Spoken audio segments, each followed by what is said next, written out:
right, very nice, very evil. Yeah, that's tag shit. Free fall as I die through the kaleidoscope in my mind. No rope up to climb. Gotta remind myself that I'm fine. Mama, I don't really. What up, Tag Nation? How y'all doing out there? It's your boy, ScooterRay, and I'm here with another episode of Tag Me In. Now, before I go any further, Free fall as I die through the kaleidoscope in my mind. No rope up to climb. Gotta remind myself that I'm fine. Mama, I don't really wanna. Yep. I rolled that because I want to take a Dizzle moment to wish Tag's very own Lip Dizzle a happy birthday. Clap it up for Lip Deasley. You know, it is his birthday, you know. So I wanted to take that little Dizzle moment to wish him a happy birthday. All right, well, let's get into it. You know, this past weekend, y'all, it was a lot of wrestling. I mean, you had NXT's Great American Bash at the same time as AEW Y'all In. Then you had Saturday night's main event. Then on Sunday, you had WWE Evolution. Now, for those who kept up with it all, you know, it was a lot of wrestling. For those who like paid attention and really tried to watch everything at the same time, like me, Y'all In started at 2 and ended almost at 8 o'clock. I don't think you heard me. I said Y'all In started at 2, the main show, because the pre-show started at like 1, maybe even noon. But the show lasted to almost 8, which means, of course, it eclipsed all of Great American Bash and pretty much was on the first hour of Saturday night's main event. That's impressive. I mean, to put on a nearly 6-hour show, my goodness. But some specifics of All In. I mean, the matches that were the big money matches. I mean, you know, Ospreay, Swerve versus the Bucks. Great tag team match. You know, the Bucks are no longer EVPs, and we felt the effects of that come Wednesday. You know, they had a regular rental. Their locker room was kind of just demoted. People's not giving them respect. Their entrance has been demoted. And then they decided to align themselves with one, Don Callis. They're not necessarily joining the Don Callis family, but they have aligned themselves. You had Toni Storm taking on Mercedes Moné. And, you know, Moné was looking for her 7th championship. You know what I'm saying? She wanted to be 7 belts Moné. She failed to do that. But we do know from the Casino Battle Royale, Athena is next up. And there was a little segment, a little exchange between Athena and Toni Storm this past Wednesday on Dynamite as well. We also had the unification. Well, it's a unification match, but they're still separate championships too. But you had the Continental Champion Okada taking on the International Champion of Omega in the unification match. Okada did get the dub. And it seems like Okada's next challenger may be one Swerve Strickland. Yeah. Maybe one Swerve Strickland. Because they somewhat got into it this past Wednesday. So, maybe Swerve, maybe potentially getting that belt off of Okada. Now, we don't know which one necessarily or how that's supposed to work, because essentially Nick Khan said that the belts are still kind of separate but not at the same time. Yeah, it was weird, but hey, okay, okay. And then of course we had the big money match. The match of just epic proportions. The Texas Death Match for the AEW Championship. John Moxley take it on Hangman Page. It was a violent, bloody affair. What up, Jaeger? What's up, guys? It was a violent and bloody affair, and it was full of spots that was like, no, I'm not doing none of this. I'm not No. Oh, you're talking taking about? Oh, yeah. Moxley and Hangman. Yeah. It's like, no, I'm not doing none of this.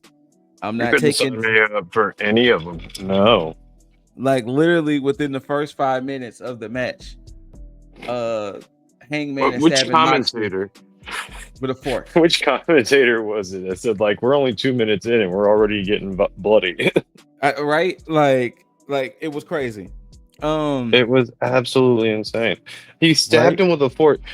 Was that you that posted that earlier with the like the slow mo Yes, and the of it? blood just Just squirting out. Like he like that hit was a vein crazy. or something. The shit just it was insane. It was disgusting. It was. I think I texted as soon as I saw him stabbing Mox in the head. I was typing like never, never, never, never, never, and I kept typing never until he stopped stabbing him. Right? Because he stabbed him multiple times.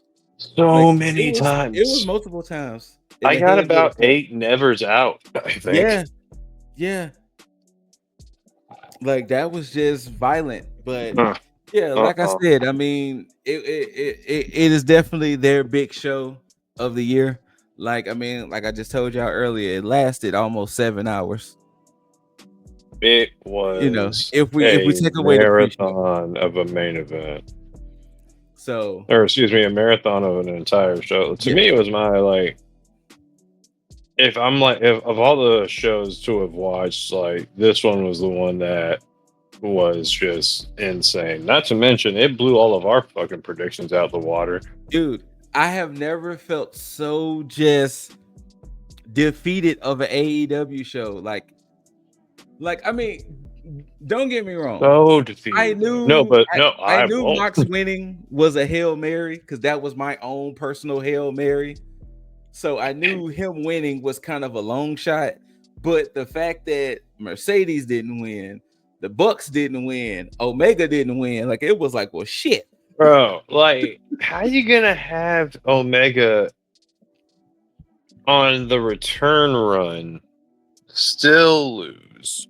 Right? Like, he's supposed to have the whole Cinderella story overcoming diverticulitis, and we're all supposed to feel good for Omega, and like, I wasn't even pissed that. Wait, have you gotten to that match yet, or you already covered that? I kind of just ran through it, but go ahead. Oh, okay. Just like, I'm glad Okada. I'm glad.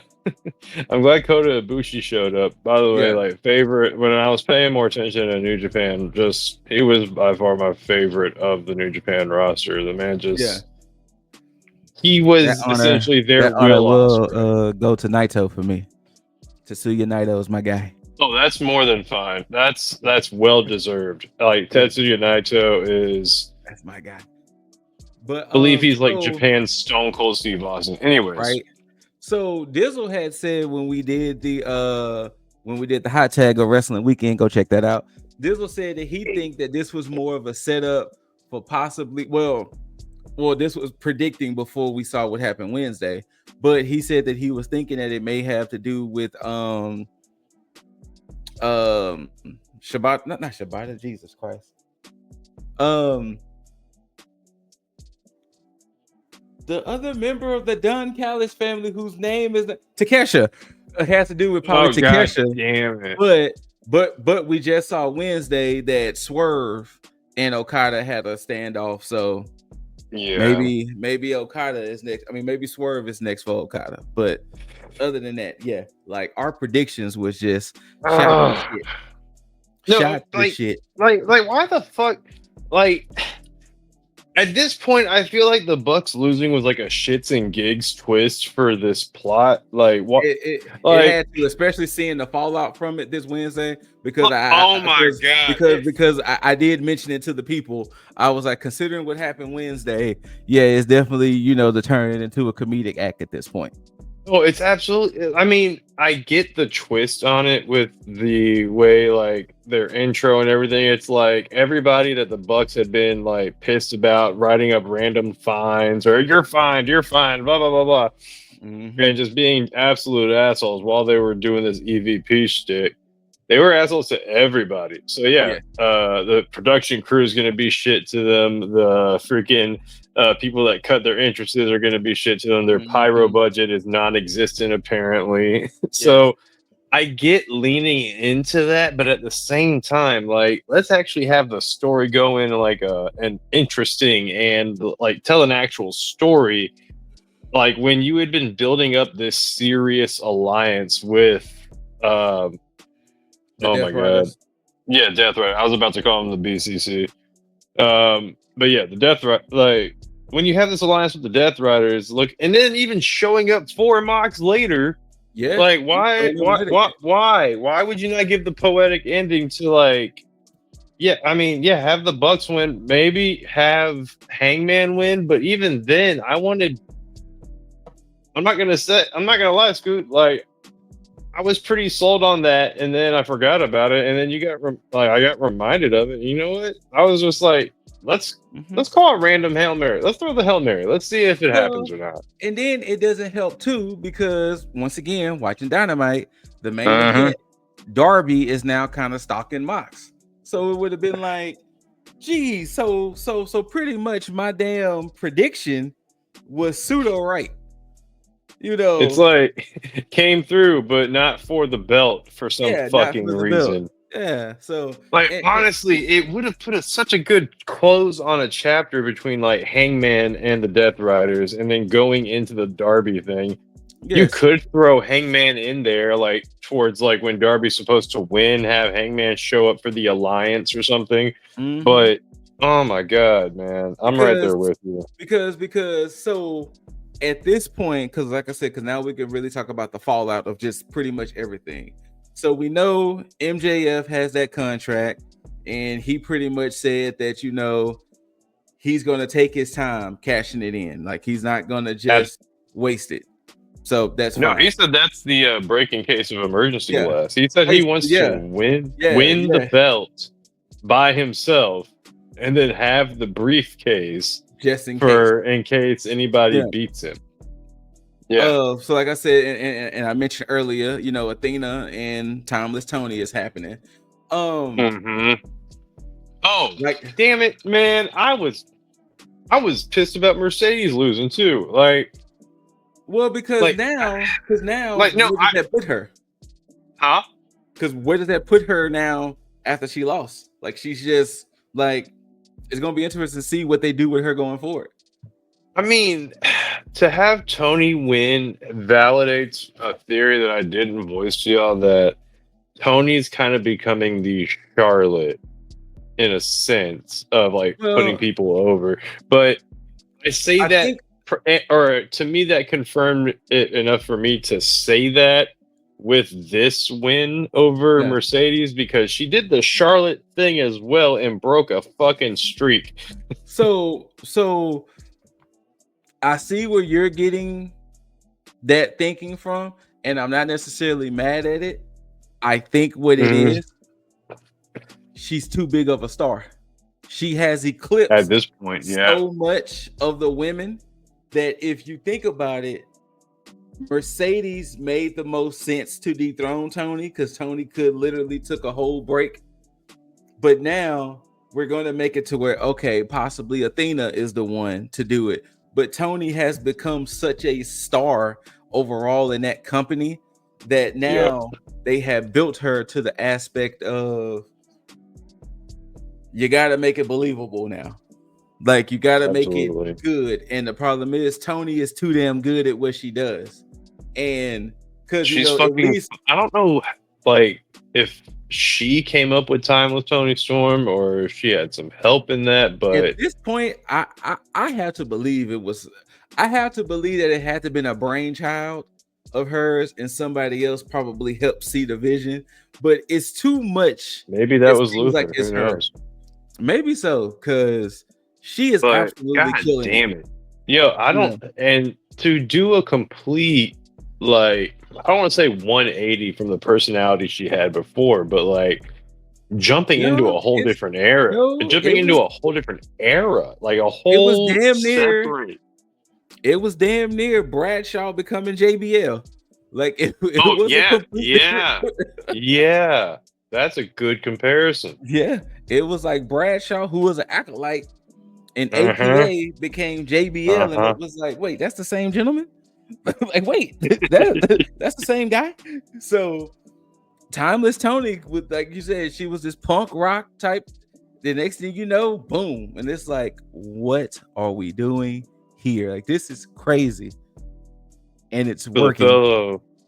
the fellow people in their, I guess, 30s by now, I would also say it's like a switch, or like she looked like a newer version of Ashley, rest in peace. Yes, But yes, I mean, I was here for it, but yeah, I mean, she did good work in NXT. yeah. Unfortunately, she just got cut there. But I mean, Well, she was on the whoever main let roster her. for like a cup of tea. Like she was on the Oh, main roster that's for a right. little That's bit. right. She sure was. But yeah, so I mean, I guess it's going forward. I'm interested to see how this main event scene is about to look. I think I'm more Absolutely. intrigued now to see how this main event scene about to look in AEW, because now we're in essence hitting the reset button. You know, yeah, you still got the Death Riders kind of there. Yeah, you still got MJF kind of lurking, but now it's going to be interesting to see how everything, you know, is going forward, going towards Forbidden Door and beyond. So, but yeah, it definitely was a show with some great moments and some highlights that, Absolutely. you know, and if you truly really want to see some violence, ladies and gentlemen, boys and Oh girls, my god. yeah, check out Oh that my Texas god. death match, because that was Oh the my definition of, god. hi kids, do you like violence? But Bars. there was another show that happened on Sunday that I'm personally saying it was my Oh, did you favorite already show. talk about the other Saturday show? No, I'm not going to talk about NXT. Oh well. The main topic is going to be towards the end. It's going to be kind of the get it off your chest. But Oh, I Saturday was night's thinking main Saturday event night. happened. Okay, cool. There we can talk. We can talk Yeah, about Wave Evolution now. yeah. But so the only reason I am putting this show over AEW y'all in is because everything set this show up to fail. It That's fair. was the lack of ticket sales. It was the same night as a Beyonce concert. It felt rushed. It felt like a shoe-in. It felt like a here, damn, like shit. Y'all been asking us all these years. Here, take the damn pay-per-view. And every woman went out there and put on a fucking show. To further your point, it legitimately felt like with how quickly they got this lined up. Yes. Like not just a here damn, but like the here damn of like they throw you essentially their rough draft, like little sketches or like ideas they may have had that they had like scribbled down throughout the past 5 years. You see names are scratched out because they're no longer with the company. Right. That whole thing. Like yes, that's the exactly. here damn they got. Exactly. Like, damn, here, shit. Stop asking us for evolution. Shit, here. But I mean, the show opened up with a great triple threat match between Bayley, Becky, and Lyra. And of course, the ending with Rhea versus Io and how great of a match they put on. Then it led to Naomi cashing in, and I'm still emotionally. I'm in disbelief about that. I still have an emotional high of Naomi cashing in. Like I'm still That on an emotional high for that. that was sooner than I expected, absolutely. But I And mean, and very remember, smart. and remember, we didn't even think that championship was even on her radar. We thought it was Oh, gonna be a absolutely cash not. in on like Jade or Tiffany. Right. But for her to be like, nah, I'm gonna I just switch thought it was gonna. shows. Oh no, I thought she was gonna be out for blood with Jade. Especially after Jade beat her. Exactly. But But nah, nah, she said, "Nah, I'm done playing with y'all. I'm gonna go take my ball in the other court." right? I mean, hey, that's the beauty of Money in the Bank. You can literally Absolutely take your is. ball and go to a different court and start Ooh, balling on maybe that she's court. trying to be Naomi 2 belts. That would be an interesting concept. Huh? But I mean, hey, she had officially took her ball, went to Raw, cashed in over there. Now, it was on Monday Night Raw. The fact that we got the announcement of Naomi versus Rhea versus Io at SummerSlam. If this match does not main event night 1 of SummerSlam, they are doing this an injustice. I don't care CM Punk and Gunther is going to happen. This match should main event night 1 of SummerSlam. Easily. I wholeheartedly agree. Easily. Punk and Gunther can open. I don't care. But shit, they can be night 2. Like I don't. But for sure, those women should main event night 1. Because if Rhea and Io did that, I can only imagine what they're going to do with Naomi added. And the fact that, of course, with it being triple threat, no rules. No rules. Let them women cook for the main event. And, WWE, to be perfectly honest, let the women cook, period. Because these women have shown y'all time and time again, if you let them cook, they are going to cook. Time and time again. They have proved that to y'all. Time and time again. And can we also give a shout out to Trish fucking Stratus? I'll say I was thinking this was going to essentially be how I measured up Gunther versus Goldberg. Yes. I thought this was going to probably just make sure that Trish had a good showing, maybe go on longer than it needed to, and that'll be the end of it. But nah, Trish was on that. There were times I wouldn't have been mad if Trish would have won. Absolutely. I was just like, wait a minute, wait, hold on. There were times. Like, I wanted this Trish, what was it, last WrestleMania? Or was it? Yeah, I think it was last year. Yeah, last year. Like, I wanted to see that Trish then, but this, I'm happy to still see. Like, that was a beautiful thing to see Trish go out there, do the damn thing, and just like showed up and showed out. Like, I truly think she exceeded everybody's expectations. Like, I think I'm not saying, okay, so we're not saying Trish wasn't capable of having a good match, but nobody expected that. Like, I mean, because like, once again, everything was so shoot in and shoehorn for this night that when Tiffy just all of a sudden, hey, I want Trish to be my opponent, it was like, okay, cool. And then it was like, well, let's see how it goes, ladies and gents.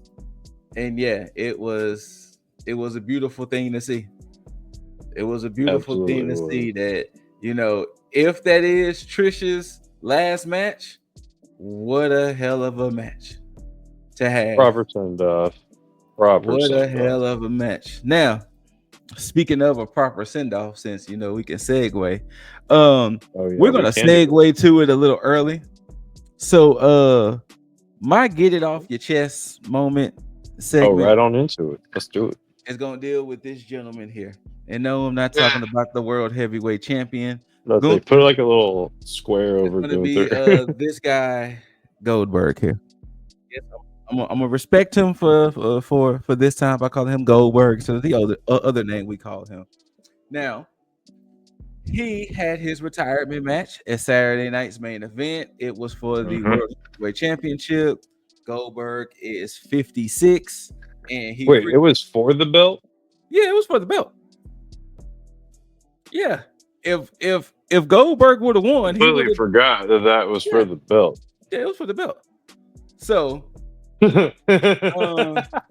this invalidates a lot. Anyways, go ahead. Yeah, so Goldberg had a like a little 15-minute match or so with Gunther. You could tell something had happened too because the whole Seth Rollins thing, getting injured and everything. But he had like a little 15-minute match with Gunther. So it wasn't a bad match, especially for a Goldberg match, especially for a recent Goldberg match. Let me say that it was not a bad match. Now, I'll just say I did not watch this. I watched 7 hours of wrestling. I wanted to take a break, so I mean, get it all off your chest. I completely forgot that this was a like I said. Ultimately, it wasn't a bad match. Like if we really want to be fair and if we really want to be honest, they could have went out there and let him got completely just massacred by Gunther. Absolutely. Like they could have did a reverse Goldberg on Goldberg where Gunther went out there and but no. Like there was I caught a couple of images of like him mid chop, and like Goldberg apparently like chuckled at it or no sold the shit out of it. But, so the thing is, Goldberg apologized for it. I thought that was meant to happen. Yeah, but apparently not. Apparently that was. I thought that was ego. I thought that was just like Goldberg saying like, "This is what I'm having." This match, like if I'm doing this match, this is what's gonna happen to like keep me looking strong on my way out or something. But hey, apparently you called the audible on that. Anyways, let me let you keep talking. So this is the reason why the get it off my chest moment is happening for Goldberg. All right, Bill Goldberg, you came into wrestling and you came in at a time where WCW needed you. You became a hot commodity. You had the spear, you had the jackhammer, you had the pyro, you had the streak, you had the aura, you had all of this. The issue I'm having with you is ever since your match, you've been just bashing everything. You went on Ariel Hawani's podcast and was pretty much like, yeah, my speech was cut off. I feel like I didn't get the respect. This match should have been on a PLE instead of on network TV. And then he proceeds to say stuff like, they wouldn't have done this to The Undertaker. They wouldn't have done this to Cena. God. Sir, you're not neither one of those gentlemen. You are never going to amount to that, sir. Sir, the fact that you put Undertaker's name and John Cena's name, you will never. Your career, it was just not even as long as theirs. First of all, like, come on, guy. But then, like, I don't know, like, you still got the hometown send off. Yeah, your speech was cut off, but we won network TV. Saturday night's main event was on NBC, and everybody knows at 9:00, whatever the fuck is on is getting cut off for the news. Can you not be happy that you got that speech off, like in front of all those people? Can you not be happy that you even got the opportunity? Fucking right. Like, I mean, how many wrestlers can literally say, hey, I want to have my retirement match in my hometown for the championship on a major event? Whether you was booked to win or lose, the fact that WWE even granted you this opportunity, and since it quote unquote didn't work out the way you wanted to in your head, now you're gonna feel the need to shit on everything that happened. Like this is one of those moments where WWE could have been like, man, we could have ran back Jey Uso and Gunther again or some shit. Absolutely. If he was gonna be like this. And I just don't like, I understand your ego and everything that played with you, that you feel you were just, I guess, better than what you thought, or you felt you was just more liked and loved. Like whatever the hell you think it is. Well, Dizzle and I said delusion, but it's like, I mean, sir, call it like it is. it's like, sir, like, you good? Like seriously, like, you good? Like, This is like, I bet this is him realizing he's old now. I don't know what it is. I don't know what it Oh is. no, but Because once he again, was like, you. Let me put it like this: Hulk Hogan didn't even get this send off. no, Like no. Hulk Hogan didn't even get all this treatment for a send off. No. So why the fuck do you think you are? First of all, like, fuck Hulk Hogan, but Yes. again, respecting the artist's work, Yes.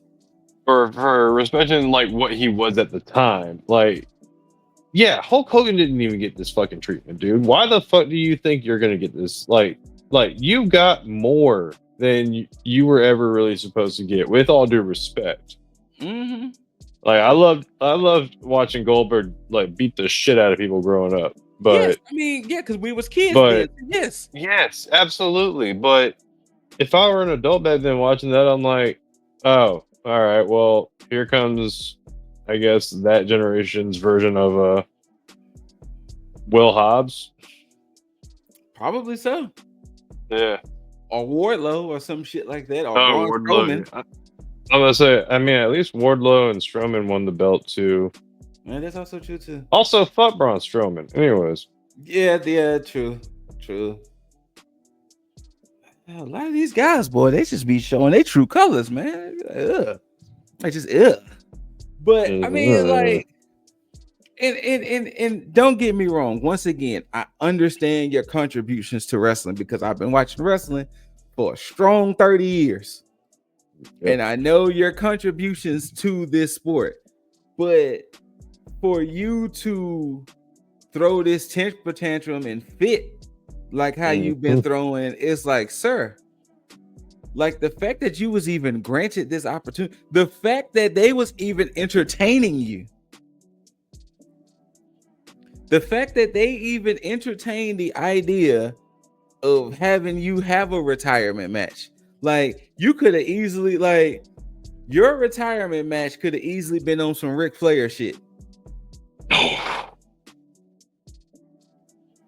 To where you would have had to set up some little something with some other promotion and have you a retirement match. Like, the fact that WWE even granted this, and then you're basically shitting all over it, and it's like, okay. I guess the one good thing about it is we ain't gotta worry about it no more. Like, we ain't gotta worry about it no more then. I'm just thinking, yeah, Goldberg, let me just change my PLE schedule that, you know, WWE or any company would probably try and have booked at least a year in advance. Let's just fuck that up so we can have your send off. Yeah. And anyway, it's all, well, I'm not happy. It should have been on a PLE. I wish my speech didn't get cut off. And it's like, all right, whatever. Just whatever. It's giving Brad. Anyways, very much so. But Jaeger, do you have anything you want to get off your chest before we dip on out of here with this edition? On a less serious but serious note, I'm gonna need Swerve, Hangman, and Mox to chill the fuck out with these death matches. Nah, I think they in too deep. Pause. I think they in too deep. Pause again. Like the checks have to be amazing. Like the paychecks have to be substantial. Or they just really do it for the love of the game at this point. They may really just do it for the love of the game. No, but you got to be paid right for that shit. Like, I agree. Like, I need to know that these men are millionaires for what they're putting their fucking body, like, in like the double-digit millionaires at the very least. You know what I mean? I would hope. But shit, like, anytime I see like these death matches, I'm just like, oh god, please don't let there be some kind of an accident. Hey man, you could have definitely hit too deep. Like, you definitely hit something you probably weren't supposed to with the blood shooting out like that. I mean, it literally like that was crazy to see that. Like if you were to poke a water balloon. Yeah. And then like to see that was in the beginning, and the fact of how much it ramped up after that. Like they had the bed. That was like a half-hour match. Like the glass, maybe 45 minutes.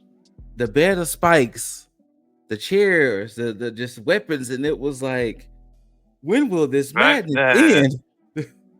The fact that the glass was still in Mox's back. Yes. Like for a good few minutes. Yes. And it was like, this is just violent. But this was the type of shit you used to see on YouTube. Like some backyard wrestling shit. Yes. And I mean, they do worse shit. Don't get me wrong, but yeah, and don't get me wrong, I still enjoyed the match. And you know, absolutely. So still told the story. Yeah, so funny enough, Jaeger, I had asked Ashley. I said, "What do you think Renee be going through?" Because Renee is actively there. She's actively backstage. She did do a session with Mox recently. I think I need to go back and listen to that, see if they address that. Because I mean, she is backstage when all of this is happening. So you're absolutely right. I would really want to know, what does Renee be thinking of all of this that Mox be going out there, and then the fact that he got hung to end the match. Watch the plot twist be like he does this for her. That would be some wild shit. He'll be like, look, I'd be like, she go out there and encourage it. Like, what you mean? You see her just watching Mox get freaking hung, and she's just like, yeah, more. I want to see his eyes roll back. Like that would be like a wild twist. Oh my god. That would be a very wild twist to it all. But hey, that's why he was drinking so much. No, I'm kidding. I'm sorry. That's terrible. But yeah, so all right, boys and girls, ladies and gentlemen of the Tag Nation, that was another episode of T.M.I, aka Tag Me In. Your boy Scoot, Jaeger Bombastic, so fantastic. Hold on, one more time for the one time. Free fall as I die through the kaleidoscope in my mind.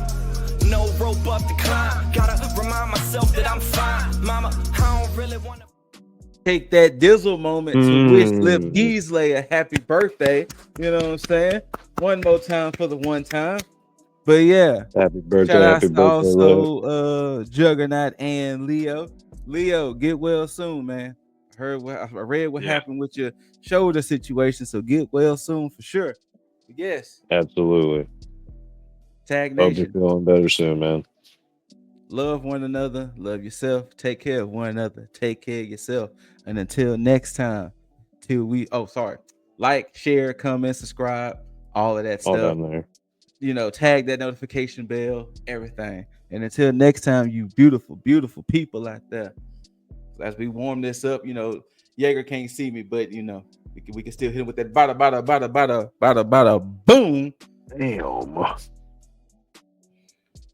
Thank y'all again for tuning in, and until next time. don't forget to tag out. Peace.